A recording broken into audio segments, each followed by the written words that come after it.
a person of people of paradise. It is narrated in the Musnad of Ahmad from Anas radiallahu anhu that he said, "We're sitting in the presence of Rasulullah sallallahu alaihi wasallam one day, and he said, a person is about to arrive from this mountain path who is from the people of paradise." So a person from the Ansar arrived, his beard dripping with water from wudu and holding his sandals in his left hand, and he gave us the salam.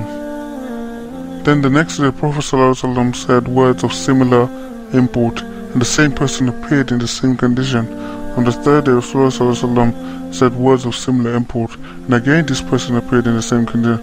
So when Rasulullah ﷺ was left, Abdullah ibn Amr bin al-Ais followed this person and said, "Indeed I have abused my father, and I swear that I will not go to him for 3 days.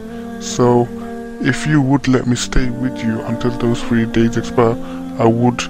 So he replied, "Yes." Anas continued saying, "So Abdullah told us that he spent 3 nights with this person, yet he did not see him stand for the night prayer at all.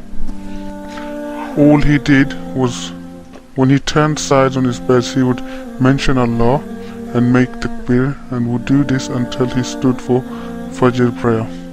Abdullah said, "Except that, I never hear him speak good." So when the 3 days were over, I was eager to make little of his actions. I said, "O servant of Allah, there was no hatred or dissociation between my father and me. But I heard Rasulullah ﷺ saying on 3 occasions, a person is about to arrive who is from the people of paradise, and you arrived on those 3 occasions. So I wish to stay with you so that I may look at your actions and emulate them. But I have not seen you perform a great deal of actions. So what is it that has reached you to make Rasulullah ﷺ say what he has said?" He replied, "It is nothing more than what you have seen, except that I do not find in myself any disloyalty to any of the Muslims, and neither do I find any jealousy for the wealth that Allah has bestowed upon them."